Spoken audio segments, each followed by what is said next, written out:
Hello, TFO world, and welcome to one of several interviews we'll be conducting with various TFO musicians about the year 2020 and how it has made the upcoming in-person season of TFO that much more important. And here today with me, we have Dr. Chelsea Koziatek from our flute section. So Chelsea, how long have you played in TFO? Well, I had to do the math, but I counted all the way to 9 years since 2012. Is that correct? Yeah, Chelsea has been playing in TFO since the very beginning and hasn't missed a single season. So she is one of our longest standing TFO members. It's so great. We're so glad to have you.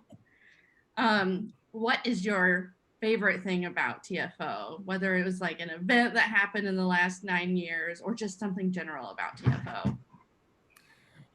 So, TFO to me is not just another summer music festival.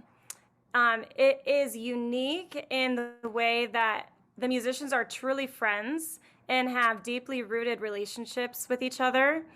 And playing music with good musicians is one thing, and that's fun and that's nice. But to play music with the bond of years of friendship amongst good musicians is a whole other thing. And to me, that is TFO. That's so nice. That's something that I love about TFO too. And everyone in TFO has become like some level of best friends over the years. Look forward to it so much. So when you're not at TFO, where are you living and working?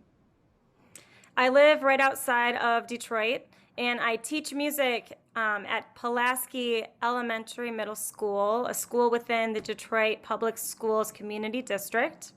This year, I'm working with grades 5 through 8 at that building, and I do maintain a flute studio that I see on Saturdays as well. That's awesome. So you are doing private teaching in addition to your public school teaching. Yep. Awesome. Um, so I know this year was really hard for everybody, but I kind of want to know specifically from you about the challenges you experienced in 2020. So, what happened to you and your work and your momentum when things started shutting down due to COVID-19 in 2020? I think many of us know the infamous day of Friday, March 13th, 2020. Yes. That is the day that our schools closed down. And the initial weeks of shutdown were chaotic in the sense that I was listening to the news all day, every day, and hearing about the devastation being caused by COVID. But there was actually no work to do in these early weeks because there was no plan in place for this transition to being online. So it was this weird place of being chaotic, but also not having work to do at the same time. Eventually, we did roll out a plan to get kids back in virtual school. It wasn't very effective because not all of our students had access to technology or the internet. And then when we started school again this year, I hope it's okay. I'm just focusing on school. Yeah, no, that's great. When we started school this fall, we actually started with a reduced like in-person class size based on how many students could fit in a classroom with 6 feet of distance. So my biggest class was 9 kids in person. And it feels safe, right? Because you can't see COVID, Right. but really, I don't think that it was super safe or the best idea, but that's what we did. But now we are virtual completely, and there is much more of a strategic plan in place. So there is much more learning being done right now. That's good. So you were able to adapt.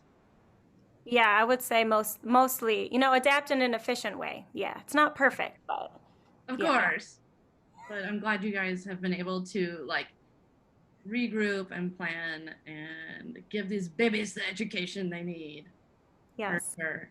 Um, and you said you live and work near Detroit, and so I'm sure you are also deeply impacted by the moments of civil unrest in the country this year. So can you kind of describe like how your life and work was affected by the other crummy aspects of 2020, which were full of civil unrest? In a personal way, it made me feel very scared and very angry at the same time on January 6th, especially. In a different perspective, it made me think about what my students were feeling.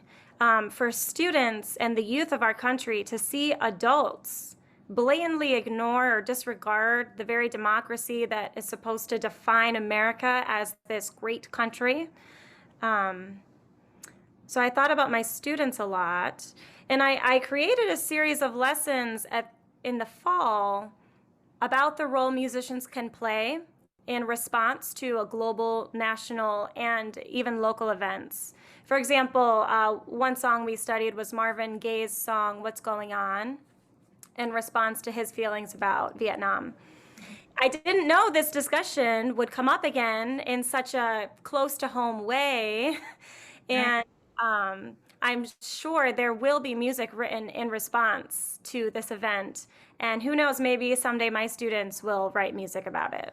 For sure. So it's cool that you're able to teach these kids that music is a great part of the social reaction and also the healing process involved in things like this. So not just for us as musicians, it's for everybody, really. So do you miss doing all of your work in person, teaching, performing, etc.? Yes, of course I do. Yes, yes, yes. But I do have to say, on one selfish note, it is really nice to not wake up at 5 a.m. to get to school on time. But yes, of course, I miss the face-to-face bond that you get with musicians and, of course, with students. Yeah, for sure. Man, me too. I know it's killing them right now. So many online tears. It's so sad. So to kind of wrap this up, thank you so much again for talking with me. What would it mean to you to perform in person with Branson, in person with TFO in Branson this summer? It would be a really powerful experience and very emotional. And I imagine there would be no complaining about 9 a.m. rehearsals. No, exactly. I think it'll be great. Well, that's wonderful. I can't wait to have you back in Branson and Hollister for our season this summer, June 16th through I think the 30th. Man, I need to learn my own dates, don't I? And we start. I don't know. I heard a rumor.